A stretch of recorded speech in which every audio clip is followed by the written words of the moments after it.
natin to become a person of faith, I need God's Word in every area of my life. Okay? Ito yung dapat natin makita. Alam mo kung bakit? Kasi pag inalis mo ang Word of God sa buhay mo, every day, saan ka kukuha ng lakas? Am I right? There are a lot of things that will distract you, that will disturb you. Okay? Kaya sabi na pa sa Ecclesiastes chapter 3, verse number 11, He hath made everything beautiful in His time, also hath set the word in their heart, so that no man can find out the work that God maketh from the beginning to the end. Father, we thank you. Maraming salamat, napakabuti mo, napakadakila mo. Salamat sa iyong biyaya at pangunguna. Salamat sa inyong pagmamahal. Salamat sa inyong pagkanlong. Salamat sa inyong pagpapatuloy na paggabay sa amin at pag-iingat. Alam po namin, Panginoon, na hindi namin kayang harapin ang lahat. Pero kaya naming magpakumaba at gusto naming sabihin, Lord, tulungan mo po na kami po'y inyong iingatan, kami po'y inyong gagabayan, kami po'y inyong kakanlungin, kami po'y inyong tutulungang magkaroon ng kalakasang sa inyo lamang po nagmumula. Salamat po ng maraming marami. Ingatan mo kami sa pangalan ni Kristo Jesus. And all God's people say, please be seated. Thank you very much. Ano sabi? He hath made everything beautiful in His time. So what does it mean? Huwag kang magmamadali. Okay? Alam mo, sabi ng Diyos, God said, when the time is right, I, the Lord, will make it happen. Siya ang magpapatuloy niyan. Hindi ka dapat magmadali sa pag-aaral mo, hindi ka dapat magmadali sa pag-aasawa, hindi ka dapat magmadali. Kasi pag nagmamadali ka, pinapakita mo, wala kang tiwala sa Diyos. Okay? The beauty of waiting on God is that we don't make it to happen. Isipin mo kung ikaw ang gagawa para yumaman ka, ano kailangan ko? Mabubudol ka, manluloko ka. Kung ikaw ang gagawa para magustuhan ka, uubusin mo yung pera mo pagpapaganda. Mauubos yan. Tama? Oh, you don't have to manipulate things. You don't need to force a door. You don't need to open a door. You don't need to make yourself well. It is God. God is going to make it happen. Ang Diyos ang gagawa. Meron tayong obstacle that may be too big. Meron tayong problema and we don't know how can we get out of debt. Hindi natin alam kung paano tayo maka-accomplish. But the good news is, you're not on your own. God is always with you. I always say, have you ever been in a hurry when God was not? Nagmamadali ba? Meron ka bang pagkakataon sa buhay mo na nagmamadali ka ng lubaha? Ang Diyos naman hindi. Now, I would like to say, it's never easy na maupo at naghihintay sa Diyos, okay? And when you're waiting for something from God, Lord, ano ba? Ang tagal naman. Ba't hindi tumutulong? Are you sleeping? Do you remember one time that the Lord was in the boat? There was a big tempest, may malaking bagyo, and then He was at the backside, natutulog. Sabi ng mga disipulo, Lord, wala ka bang pakialam that we perish? Imagine, kasama lang Panginoon, natutulog ang Panginoon, payapa siya, at aligaga mga tao, ano sabi niya? Oh, ye of little faith. Ano ba naman klaseng pananaman? Kasama niyo na ako, nataranta pa kayo. Am I right? That is what would happen to us. Nothing that we will do will help to answer prayers 1 second because God said, everything is beautiful in His time. Pag hindi niya oras yan. Okay? That's why when the Lord was born on earth, it was on the fulfilled time. When the time was come, Jesus was born. Okay? God's timing proved to be perfect. Kanya sinabi ni Solomon, okay? God makes everything happen at the right time. Hindi mo maintindihan bakit. Kasi hindi naman binabago ng Diyos yung sitwasyon eh. Yung circumstance, ang binabago ng Diyos, ako, ikaw, tayo. Tinitignan niya, will we still rely on me? Will we still pray? Will we still be faithful? We can understand everything that God is doing. But we can be confident that God's timing is perfect. Okay? In fact, dadaling ka ng Diyos sa mga unpredictable stages of faith. Marami kang pagdadaanan. Susubukan ka ng Diyos, okay? You may feel in a very difficult situation. You may feel that your relationship is not doing well. Finances are going down. Your sickness is, kagaling pa ba ako? The situation may be out of control, but it is never God out of control. Now, laging kontrolado ni siya. Kaya sabi ko sa inyo last week, to become a person of faith. Why become a person of faith? Kasi only faith God will answer. Kahit na ang talino mo, ang galing mo, kung walang pananampalataya yan, wala yan. Okay? So, nung dapat natin makita nung last week, I believe God's promises and I showed it by depending on Him. Ito yung aning nakita. Ito yung si Abraham na inutusan ng Diyos, lumabas ka sa city of earth, pumunta ka sa lupa na ipinangako ko. Okay? So anong ginawa niya? Sumunod. Kanya lang nataranta na magkaroon ng problema. Bumaba sa Egypt na walang tiwala. Ano nangyari? Nagkagulo. But what he did? He learned lessons. Anong ginawa niya? Naglagay siya ng altar at tent. Laging ganon. Laging ganon. Lagi siyang may altar. Every time that Abraham will put up an altar or a tent, the Lord will always put up an altar. Ano sabi? Genesis 12:17, ha? And the Lord appeared unto Abraham and said, unto thy seed will I give this land. And there he builded an altar unto the Lord who appeared unto him. Nagtayo siya ng altar. Everywhere. Okay? Lagi siyang nandun. Genesis 12:8. And he removed from thence and into a mountain on the east of Bethel and pitched his tent toward Bethel and high on the east. And there he built an altar unto the Lord. And he called upon him the Lord. Okay? Laging ganon. Laging may altar. Okay? Laging may altar ito. Tignan mo rin sa Genesis 13. Okay? Verse number 3 and verse number 4 and verse number 5. Ano sabi? At nang siya'y pumunta at pumaroon sa kanyang paglalakbay mula sa timugan hanggang sa Bethel, hanggang sa dakong pupuntahan niya. Okay? Verse number 4. At doon sa lugar ng altar na kanyang ginawa nung una, siya'y tumawag sa Diyos. Verse number 5. At sila na sumama sa kanya, okay, ay meron ding mga alaga, merong urge at merong tent, pero walang altar. How do you show that you are depending on God? Meron kang altar. Okay? Lahat mawawala pag wala ang Diyos sa iyo. Okay? Sabi ko nga sa inyo kanina, magkakaroon tayo ng pagdarahop, mahihirapan tayo for us to see. Away from Him, we cannot become a better person. Away from Him, no good thing will happen. Okay? Kawawa tayo. Tatandaan mo, when Abraham learned that lesson, okay, he did not believe in himself anymore. He did not believe in his feeling. He did not put his faith in faith. The reason why he built an altar, because he believes that God is the source. Okay?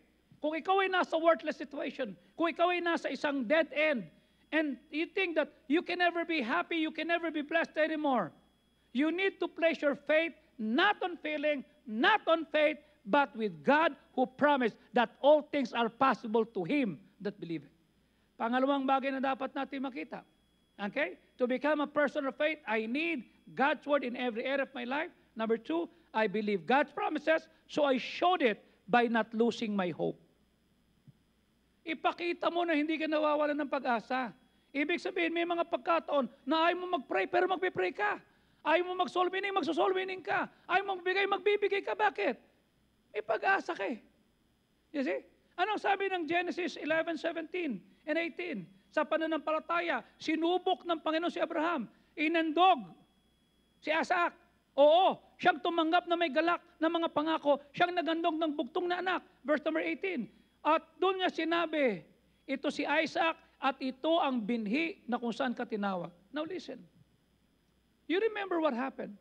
Isaac was 17 years old when God said, I want you to offer Isaac at the Mount of Moriah. Imagine binigay, answered prayer, tapos papatayin. And then what did Abraham did? Ang ginawa niya, kinuha niya yung punyal at itong itinaas niya, sabi niya, nakita ko yung pananampalataya mo. Okay? Nakita ko paano ka magtiwala sa akin.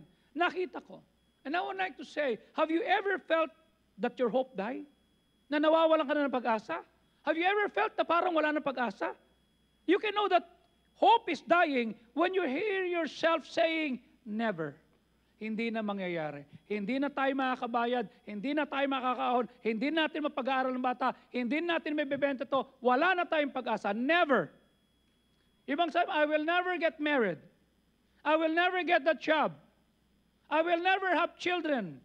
Okay? And I would like to say, you're never, certainly not alone. Bakit?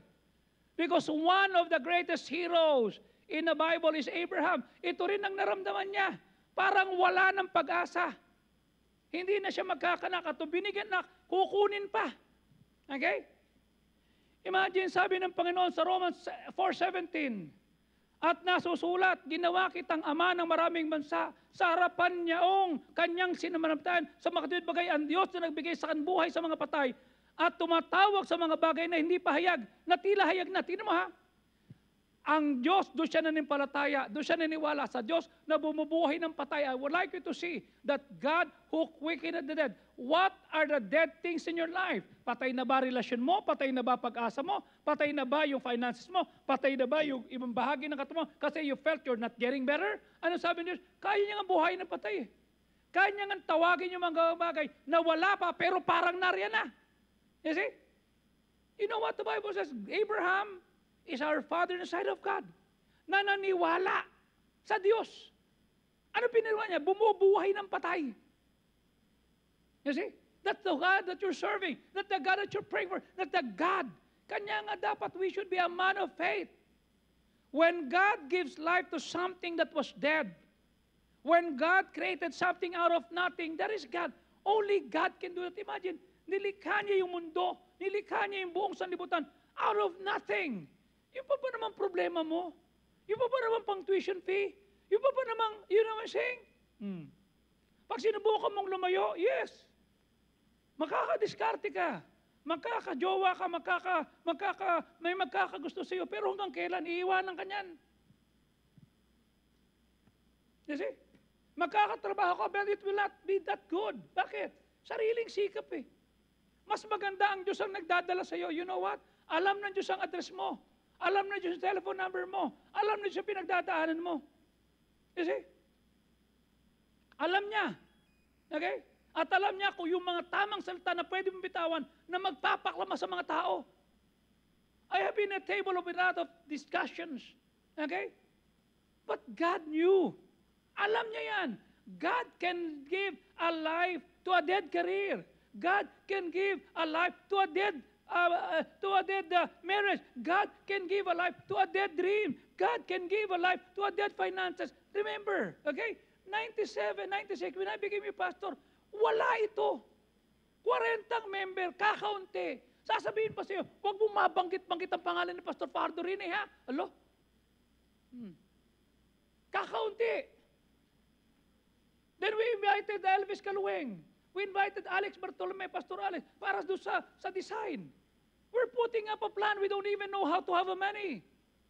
But look where God is brought us. Look at how God answered. It's not about us. It's about God can raise everything that is dead. Kasi sabi nga, Lord, tinulungan mo ako noong 96 eh. Lord, pumalpak ako noong 2014, 2015. Pero nasan kami ngayon? Tinulungan mo ako. Ngayon pa ba ako matatakot? Eh, ang dami mo ng kasaysayan sa Diyos. God can do that. He can make something out of nothing. Ang kailangan lang meron kang faith. Dapat ipakita mo yan. Magpapatuloy ka kahit mahirap. Magpapatuloy ka kahit di mo naintindihan. Magpapatuloy ka kahit na hindi mo maunawaan. Bakit? Nagpe-pray naman ako, nagsosoul winning naman ako, may bisita naman ako. Kahit wala kang answered prayer, magpatuloy ka because God is watching you. Pag bumitaw ka, saan ka pupunta? Ano yung pagyayabang mo? Halimbawa, nagkaroon ka ng pagpapala, wala ka sa Diyos, saan mo gagamitin yan? You see? Mawawala yan. Isang snap lang ng finger, wala lahat yan. Isipin mo, nakikita mo yung mga videos from Gaza, wasak lahat yun. Wala kang pwede ipagmalaki na snap of finger, wala lahat yan. Isang aksidente lang. Okay? Oh, wala lahat yan. Ano sabi ng Romans 4:18? Siya na sumasampalataya na nasa pag-asa, laban sa pag-asa. What does it mean? He hope against hope. Walang pag-asa pero naniwala siya na siya'y magiging ama ng mga tao, ng marami bansa. Ayos sa sinabi, ganun din ang kanyang binhi. Can you imagine, ha? Abraham, when hope was dead within him, went hoping in faith, believing that he would become a father of many nations. Bakit? Pinangako ng Diyos eh. Pag nagpipray ka ba, meron ka bang promises of God? Lord, please, bigyan mo ako ng ganire. Wag. Dapat may word of God. Kaya pag tinignan mo yung prayer diary ko, may verses yan. Nire-recite ko yun, Lord. Pinapaalala ko na yung panangako mo, ha? Mag-iintay po ako, tulungan mo po ako dito. Kayo na pong bahala. Turuan mo kami. You see? What do you do when hope dies? Okay? You ready to give up? Anong gagawin mo? Isang bulatin lang pipirma, tatalikod ka na. Hindi ka na nga natin na Sunday school. Pag pumunta ka ng church, nagmamadali ka pa, na hindi ka nagkakaloob, hindi ka na gumagawa ng iyan. Kausap ko isang pastor kahapon, sabi niya, Tol, may problema ako sa anak ko. Bakit? 29 na siya. Nung nagtrabaho, tapos di na nagbibigay. Ngayon, mag-walk out pa sa amin. Anong gagawin namin? Sabi ko, pray mo lang. Don't give up. Parang matigas ang ulo Don't give up. Doon ka mag-pray kung saan siya natutulog. Kung doon ka mag-pray kung saan siya nagtatrabaho. Doon ka mag-pray kung saan siya nahiga. You don't give up your son. You see? Kung ikaw na tatay, bibigay ka, sino ba magpapatuloy dyan? Am I right? You don't give up. Pray. Ask God. Kasi pambihira, parang hindi ko alam kung anong espiritu pumasok ito. Definitely, there's something happening to your son that you don't know. You have to sit down and ask, what is happening? Anong gagawin mo when your hope is dying? Anong gagawin mo pag you're ready to give up? Anong gagawin mo? Okay? Lumapit at kumapit ng gusto. Why? You rely on what God has promised. Ang puntahan mo yung pangako ng Diyos. Kung yung pagbabasa ng Biblia, hindi mo magawa, i-claim mo pa yung pangako. Dapat alam mo yan. Dapat ito tinitignan mo. Ano ba sinabi mo, Panginoon? Ito po, lift up thy voice. Cause it to be heard and lies for our thoughts. Lord, please, tulungan mo po ako. Lord, kiniklaim ko po itong mga pangako mo, Lord, ha? Tatandaan nyo, where do you turn when everything in you feels like doubting God? Nanonood ka sa Showtime? Naku, 12 days yan na suspended. Manonood ka sa It? Wala yan. You go back to the Word of God. You go back to the promises of God. Okay? Pag nagdududa ka, when you feel you're like doubting God, you turn to God's Word. Claim God's Word. To become a person of faith, you need God's Word in you. Every single day. Kaninang umaga pagising ko, sabi ko, Lord, I don't know what will happen today. I don't know how many people will be coming to my office. I don't know how we'll be discussing. But can you please help us? Ito po yung mga pangalan, binigay na po sa akin. Tulungan po kami, kayo po gumawa ng paraan. Lo and behold, God did a miracle. Sabi ko, Lord, salamat ha. Mayroong nag-usap na ganito, pero mamayang konti, maayos na. Sabi ko doon sa isa, alam mo, nung nasa, malati ka, pastor? Oo, malati rin ako. Pambira ka, katropa ka pala. Nung tayo rito, Malateñas tayo, diba? Ayos yan, no? And it was wonderful.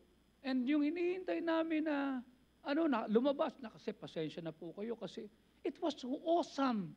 It was victory. Hindi dahil sa naggalingan, no? Because we prayed, Lord, di ba sinabi mo? Posible pag nanampalataya, Lord, nampalataya. Sabi ko, ang dami na namin inaasikaso. Ang dami namin iniintindi. Can you please help us with this? Lo and behold, it was wonderful. Pag may pinagpipray ka, anong verse mo? Pag may hiningi ka, anong verse mo? Anong hinihingi mo? Saan nakabase? Am I right? You see, ano sabi ng Psalm 34:10? Tino ha? Psalm 34:10. Psalm 34:10, tingnan mo pagkaganda-ganda ng pangako ng Diyos. Okay? Psalm 34 verse number 10. Tingnan mo sabi ng Diyos, ha? Ang mga batang leon ay nangangailangan at sila'y nagkakaroon ng pagkagutom. Okay? Pero sila na patuloy na nagsasaliksik at nagpapasakop sa Diyos ay hindi mangangailangan ng anumang bagay na mabuti. Do you understand? Ano lang ang requirement? You seek the Lord. Ano lang requirement? Manatili ka sa faith. Ano pangako niya? You shall not want any good thing. And by the way, pinasa ko na sa mga preachers, merong 6 na scholars. Okay? Dito, na susuplayan, Sir Mark, pakitext mo nga yung si AC. Tanong mo kung ano yung kailangan.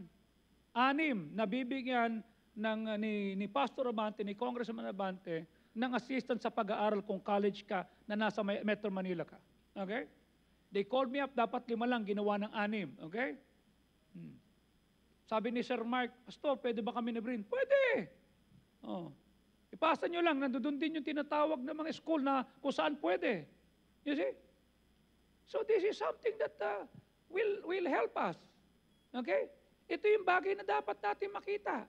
Kasi sabi niya, the young lions do lack, and they will suffer hunger, but they that seek the Lord, are you seeking God? Hinahanap mo ba ang Diyos? Are you a man of faith? Kasi kung hindi, abay, mangangailangan ka rin. Anong sabi ng Proverbs 28:20? Tingnan mo ha? Proverbs 28:20, tingnan mo ha? Lord, hindi ba ito ginagawa ko? Oh, ang isang taong matapat, mananagana sa blessing, pero yung nagmamadali na yumaman, sasabit. Abay, sabi dito ng Diyos ha, you shall abound. Hindi lang isang blessing, many blessings. You see? You shall abound. Ano kailangan? Dapat faithful. Pag faithful, tuloy-tuloy. Merong dahilan o wala nagpapatuloy, pinansin o hindi nagpapatuloy, sinagot o hindi nagpapatuloy, iniwan ng jowa, hindi nagpapatuloy, nagpe-pray, nagbibigay, nagpapasakop, nag-aakay, hindi dahil nautusan. Kahit sino pa maging preacher mo, magpapatuloy ka. Ay, binago yung preacher ko. Mali! A faithful man shall abound with many blessings. May blessing ka, wala, tuloy lang kasi you want to be faithful to God. At ang pangako niya, you will abound with many blessings. Ano sabi ng Psalm 84 verse 11? Tingnan mo ha? Psalm 84 verse 11, tingnan mo mga pangako ng Diyos ha? Dapat ito yung mga sinasaulo mo. Ang Panginoon ay isang araw at isang kalasag. At magbibigay siya ng grace and glory. At anong sabi niya? Wala siyang ipagkakait sa kanila na lumalakad ng matuwid. Ibig sabihin, pag may nagkamali siya, listen to this, okay? Are you following the scripture? You will say yes, tama? Okay. Pag may nagkamali siya, pinatawad mo? Yun na lang. Okay? May nakagawa ng mali siya, pinatawad mo. Kung di mo kayang patawarin yan, you're not following the scripture. Am I right? Kung gigil na gigil ka. Sabi nung isang kausap ko, nanggigigil po, bakit? Gusto kong gumanti. Pag gusto mong gumanti, hindi ka nagpatawad. Tama? Sino yung gigil na gigil ka? Sino yung asar na asar ka? Sino yung gusto mong gantihan? Papatulpo mo? Hihiyain mo? Pag may nangyaring pangit, sisigawan mo? O ayan o, ha? No. You see? Sabi ng Panginoon, no good thing will He withhold to them that walk uprightly. Pag nagtitinda kang 1 kilo, 1 kilo. Pag ikaw nagtatrabaho, yung oras mo, gagamitin mo, hindi yung 30 minutes before time, nasa locker ka pa. 1 hour before your shift will end, nasa locker. Mali! You see? Ako bilang nung nagtatrabaho, 6 o'clock ang pasok ko, 5 o'clock, nandyan na kami. Dahil kailangan umabot na 4:30, nandyan na kami sa kanto, sa may Caltech. Susunduin kami ng shuttle. Pagdating doon, magdadamit. Pagdating mo doon, titignan mo yung report bago pumasok ng 6 o'clock. Pagdating ng 2 o'clock, hindi kami lalabas kasi iti-turn over mo yung linya. Gagawa ka ng spot report. Ano nangyari? Anong procedure? Anong ginawa mo? Ganito. Ipapasa mo. Babasahin nila yun. And we will go 2 hours after ng shift namin. Bakit? We would like to walk uprightly. You see? Sabi niyo, walang ipagkakait sa'yo. Lord, nakita mo po ha. Ginagalingan ko para sa'yo. Lord, nakita mo po ha. Inaayos ko yung buhay ko. Bakit? I want to be a person of faith. Sabi ko nga kanina sa mga kausap ko, alam niyo po yung mga staff namin dito, they can go out anywhere. They can be offered by rather. But why did they stay here? Because they love God. They're not taking anything here. You see? Opo. They could be in any place on. You see? What did they get? They can get nothing here. But we stayed. I'm the first staff here. Ako yung unang-unang staff dito. Kanya sinabi ni Pastor Joey, walang pera rito. Pastor, kung pera lang, di sana hindi na ako nag-resign sa trabaho. Sabi ni Miss Pardo, paano na kami? Paano kayo? Bakit? Di ba pagkasweldo mo, may pagdating mo, meron kang pasalubong sa amin, kumakain tayo ito. Paano yun? Wala ka na sweldo, di wala na kaming kain. Magpapadalaan Diyos, ano ko ba? Pray tayo nang, ano ko ba? You see? Sabi ni Ellen, paano mo pakakasalan? Wala ka ng trabaho. I'll show you. You see? I was the first staff. You see? Walang support. Nothing. Bakit? Hindi ko habol ang pera. Ang habol ko, Panginoon. Ang habol ko, matuwaan Diyos sa akin. Ang habol ko, mapansin niya ako. Ang habol ko, makasama ko si pastor sa paglilingkuran. Makasama ko si pastor at matulungan siya sa ministry. That's who I am. Wala akong pakialam sa iba. Unahan niyo ako, fine with me. I'm not after material things. I'm after what God wants. Bakit?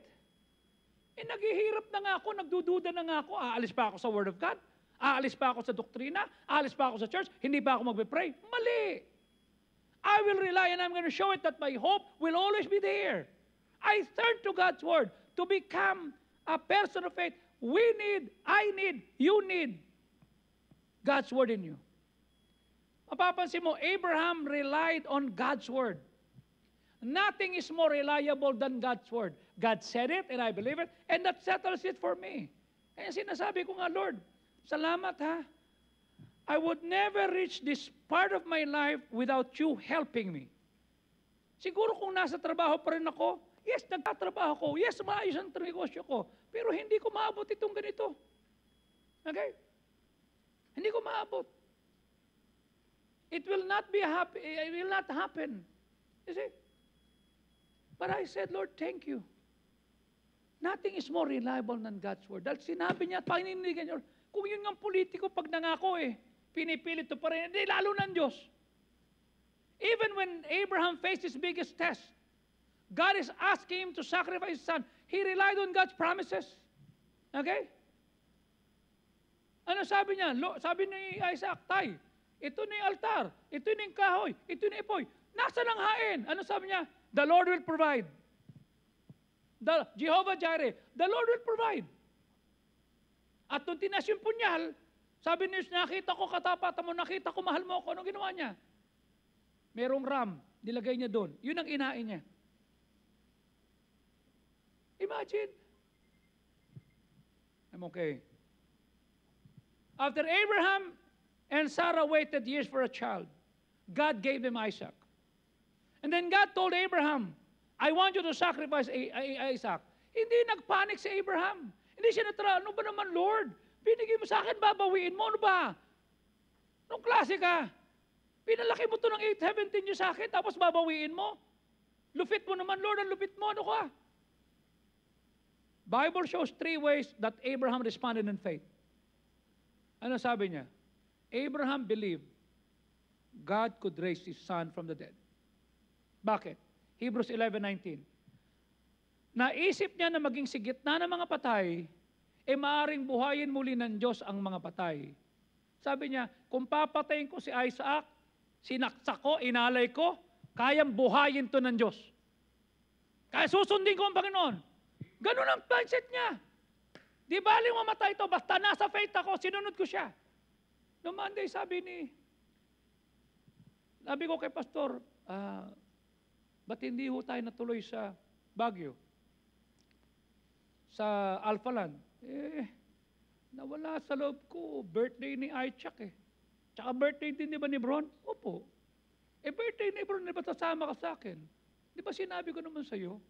Availability is adjusting my schedule to the wishes of whom I serve.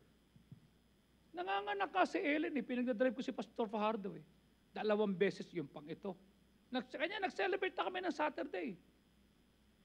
O sige, hindi tayo palang pwede umalis ng Sunday. Sabi ko, bakit ba? Sabi naman, Pepat, kasi pupunta kami doon sa Alphaland.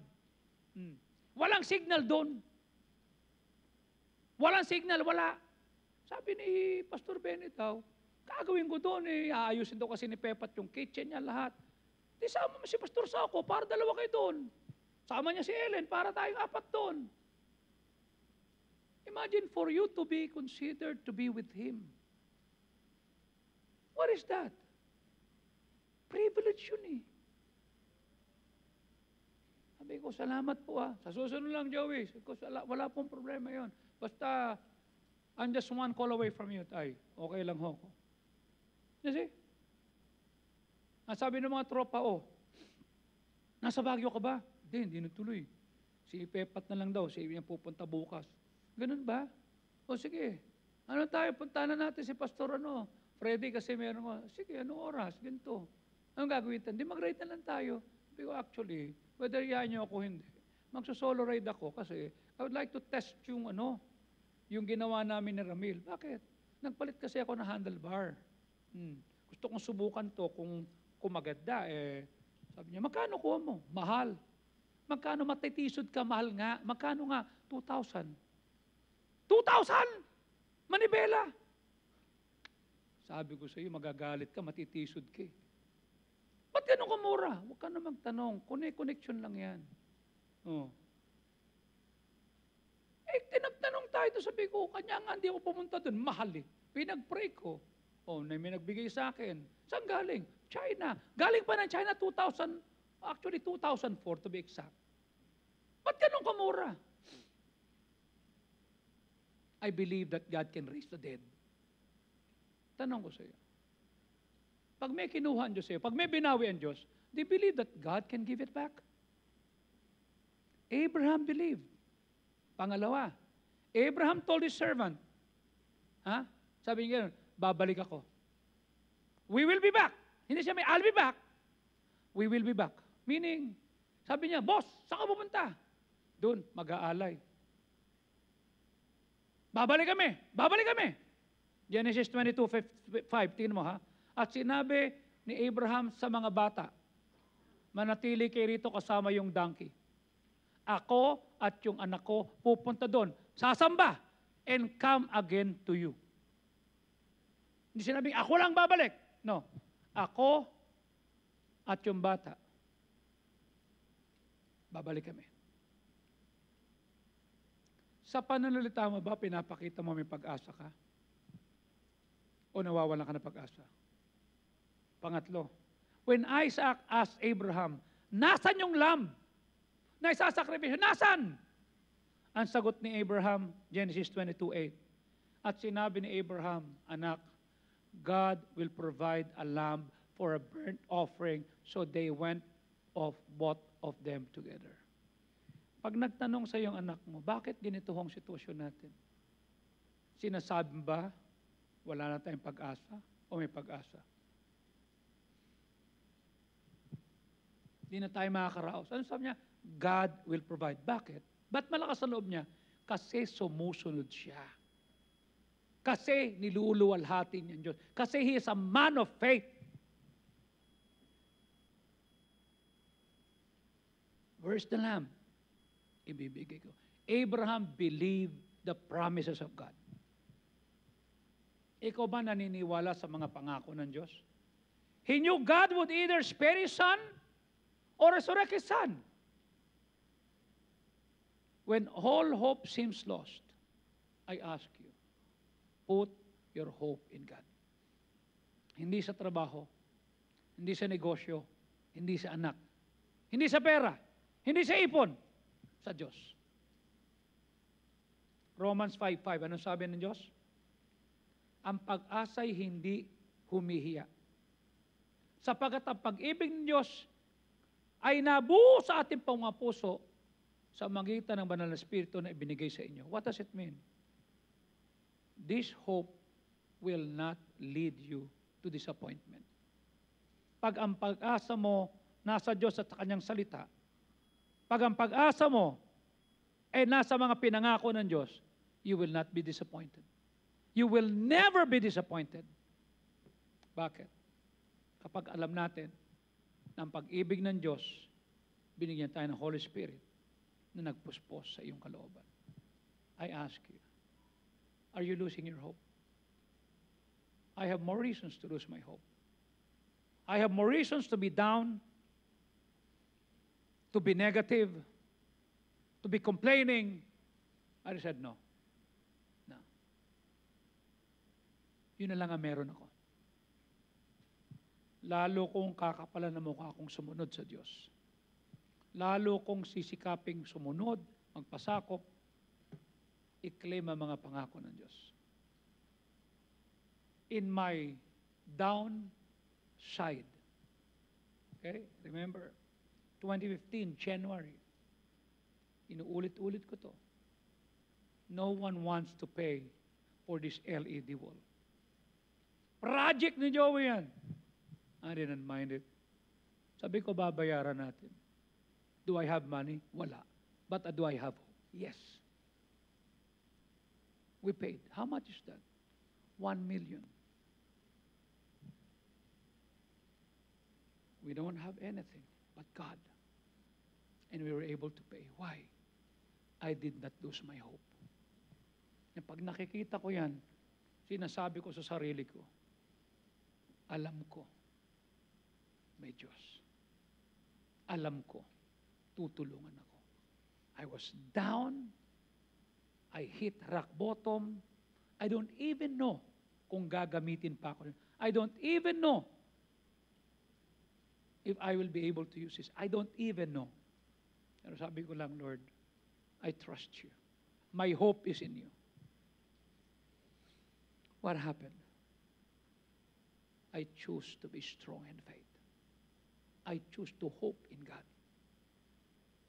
And God said, that's what I want. My sufferings, my difficulties taught me my defining moments. Away from God, I am no good. Away from God, I will not be able to. Away from His Word, I am nothing. But with God, with His Word, kiklaim ko to, kahit wala ang bagay, tutuloy ako.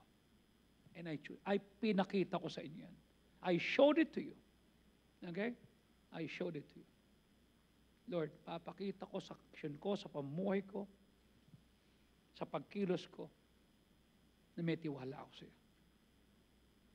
I will not be complaining. I will not be murmurer.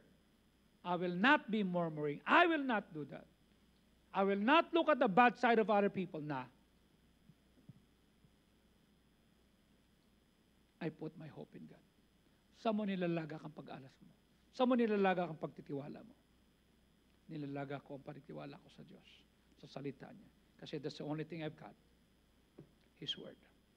Nothing else, nothing more.